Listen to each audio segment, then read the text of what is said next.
देखो अगला चैप्टर है हमारा ब्लड रिलेशन, रक्त संबंध। ठीक है, रीजनिंग का चैप्टर है ब्लड रिलेशन, रक्त संबंध। इसमें अगर देखो ये वाला साइन हमें बताएगा कि ये पति पत्नी है। क्या बताएगा कि ये पति पत्नी।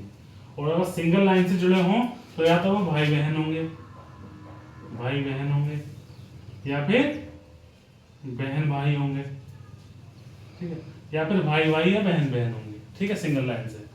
और पति है तो पति क्या होगा, मेल होगा। मेल के लिए हमेशा क्या लगेगा, प्लस साइन लगेगा, और फीमेल के लिए माइनस साइन लगेगा। भाई क्या है, मेल, तो प्लस साइन, बहन फीमेल तो माइनस साइन लगेगा। ठीक है, और एक बात और ध्यान रखनी है, जैसे कि हम अपनी बड़ी पीढ़ी में जाएंगे, जैसे अपने माता पिता या दादा दादी की तरफ जाएंगे तो हम हमेशा ऊपर की तरफ जाएंगे। ठीक है, ऊपर। जैसे इनकी ये पत्नी है तो इनकी जो माँ है तो माँ ऊपर जाएंगी, और फीमेल है तो माइनस साइन के साथ में ऊपर जाएंगी।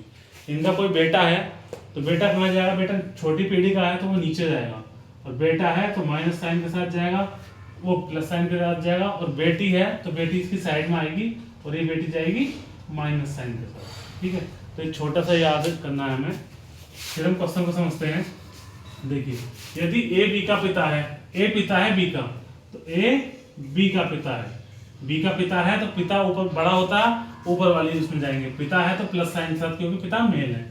और अभी यहाँ तक हमें बी का नहीं पता है। बी सी की माता है, बी क्या है, सी की माता है, तो माता है तो ऊपर आएगी, और माता है तो माइनस साइन के साथ जाएगी। सी का हमें कुछ नहीं पता है। सी डी की पुत्री है, सी किसकी पुत्री है, डी की। जब सी की माँ बी है तो पुत्री, और सी पुत्री भी है, तो डी क्या होगा, डी पिता होगा, डी पिता होगा सी का।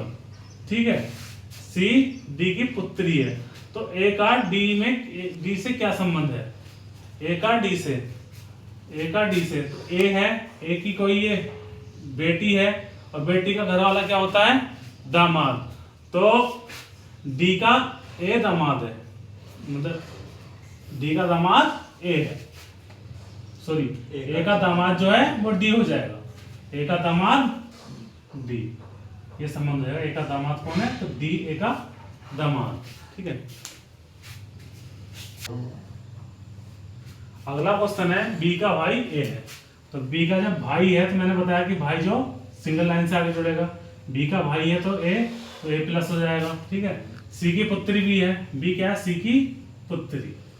ठीक है, पुत्री है, तो बी की माँ कौन हो गई, सी, और माँ जब होगी तो ऊपर जाएगी। ठीक है, और ए के पिता डी है, ए के पिता कौन है, जब ये भाई बहन है तो ए के पिता है, तो ये हो गया पिता डी, तो ये हो गई इनकी माता। ठीक है, तो सी डी से किस प्रकार संबंधित है, तो सी क्या है, डी की पत्नी है, सी डी की पत्नी है। ठीक है, इस माँ का डी की पत्नी। ठीक, देखो अगला क्वेश्चन है, ये कह रहा है जी आर की माँ है। जी क्या है, आर की माँ, और आर एस की माँ है, आर जो है एस की माँ, एस टी की पुत्री है, एस टी की पुत्री है। तो आर माँ है तो टी क्या हो गया, पिता हो गया, टी की पुत्री है। टी जे का भाई है, टी किसका भाई है, तो जे का भाई है। और जे एल की माँ है, जे जो है एल की माँ है। ठीक है, और एल क्यू की पुत्री है, एल किसकी पुत्री है, जब इसकी माँ है तो क्यू की पुत्री है, तो क्यू हो गया पिता, क्यू की पुत्री है। और क्यू डी का पुत्र है, क्यू किसका पुत्र है, तो क्यू डी का पुत्र है, डी का पुत्र। अब इसने पहला पूछा है टी जी से किस प्रकार संबंधित है, मतलब शीर्षक आगे तरफ चलते हैं। तो टी जी से किस प्रकार संबंधित है, जी का टी क्या लगता है, तो जी का टी लगेगा, देखो ये बेटी, और बेटी का घर वाला क्या लगता है, ये हो गया दामाद। इसका आंसर हो गया